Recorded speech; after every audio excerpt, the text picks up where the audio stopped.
Hi friends, నా పేరు శ్రీనివాస్. నేను చేసే ఆర్ఆర్ వీడియోస్ మీ మొబైల్కి నోటిఫికేషన్ రావడానికి సబ్స్క్రైబ్ చేసుకోండి. ఇంకా మనం వీడియోలోకి వెళ్ళిపోదాం. అసలు మనిషి చనిపోయిన తర్వాత ఏమవుతారు, మరణం తర్వాత జరిగే ప్రాసెస్ ఏంటి, మనిషి ఆత్మ తన శరీరాన్ని ఎలా వదిలేస్తుంది, ఈరోజు వీటన్నిటి గురించి ఈ వీడియోలో క్లియర్గా తెలుసుకుందాం. ఇది గరుడ పురాణంలో రాసి ఉంది. అసలు మనిషి చనిపోయే ముందు ఏమవుతుంది ఇప్పుడు తెలుసుకుందాం.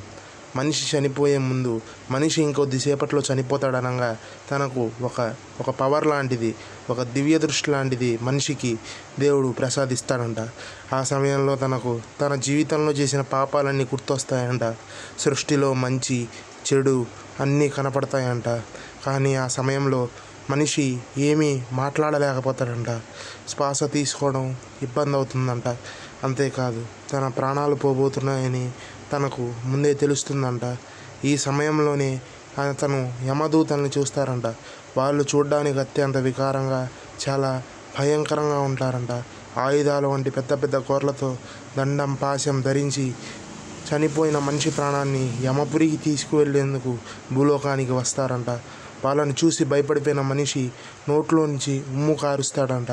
అంతేకాదు, దుస్తుల్లోనే మల లేదా మూత్ర విసర్జన చేస్తాడంట. ఈ సమయంలో మనిషి చివరికి అన్ని స్పర్శలు కోల్పోయి ఆఖరికి ప్రాణం విడుస్తారంట. అప్పుడు యమదూతలు చనిపోయినటువంటి మనిషి ఆత్మను నరకానికి తీసుకువెళ్తారంట. ఈ నరక యాతన 48 రోజుల పాటు ఉంటుంది. 48 రోజుల పాటు దారిలో తన నరకానికి తీసుకెళ్లే దారిలో యమలోకంలో విధించే శిక్షల గురించి, పాపపుణ్యాల గురించి యమదూతలు ఆత్మలకు కథలుగా చెప్తారంట. దీంతో ఆత్మలు భయపడతాయంట. తమను అక్కడికి తీసుకువెళ్ళొద్దని రోధిస్తూ ఏడుస్తాయంట. అంతేకాదు, యమదూతల ఆ మాటలకు కనికరించరు సరిగదా, ఇంకాస్త కఠినంగా వ్యవహరిస్తూ ఆత్మల్ని యమధర్మరాజు ముందు ప్రవేశపెడతారంట. యమధర్మరాజు వారు చేసిన పాపపుణ్యాలన్నింటినీ లెక్కించి వాళ్ళని మరొకసారి భూలోకానికి పంపిస్తారంట. వాళ్ళు చేసే పాపపుణ్యాలు బట్టి వాళ్ళ బంధువులు కర్మకాండ చేస్తే ఆత్మ శాంతించి స్వర్గానికో లేదా నరకానికో వెళ్తుందంట. లేదా అక్కడక్కడే చెట్లపైన ఆత్మ తిరుగుతూ ఉంటుందని అంటారు. ఈ వీడియోలో మనం స్పెసిఫిక్గా చెప్పుకోవాల్సిన ఇంకో టాపిక్ నరకంలోని వైతరణి నది. ఈ వైతరణి నది చాలా భయంకరంగా, చూడ్డానికి అత్యంత క్రూరంగా ఉంటుంది. పాపాత్ములకు ఈ నదిని దాటడం అసాధ్యమనే చెప్పాలి. ఈ నదిలో నీరుకు బదులుగా రక్తము, బురద వలె కనిపించే మాంసము మరియు చీము ఉంటాయంట.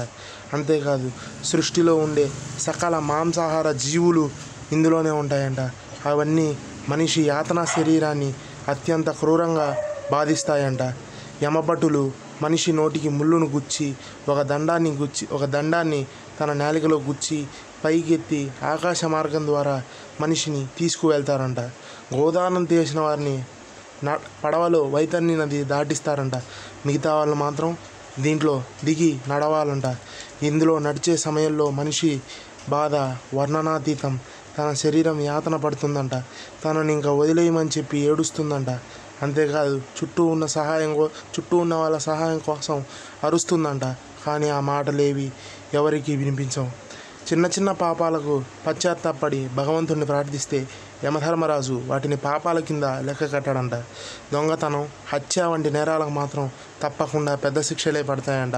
అబద్ధాన్ని కూడా పాపంగానే భావిస్తారంట. హాయ్ ఫ్రెండ్స్, నా పేరు శ్రీనివాస్. నేను చేసే ఆర్ఆర్ వీడియోస్ మీ మొబైల్కి నోటిఫికేషన్ రావడానికి సబ్స్క్రైబ్ చేసుకోండి. ఈ వీడియో ఎలా ఉందో ఖచ్చితంగా కింద కామెంట్ చేయండి. ఈ వీడియోకి ఒక నెగిటివ్ కామెంట్ వచ్చినా సరే నేను ఈ వీడియోని డిలీట్ చేసేస్తాను. నా ఛానల్ లైక్ చేయండి, షేర్ చేయండి. మేము చేసే మరిన్ని హారర్ వీడియోస్ కాకుండా ఇలాంటి ఇంట్రెస్టింగ్ వీడియోస్ కోసం మా ఛానల్ సబ్స్క్రైబ్ చేసుకోండి. బాయ్.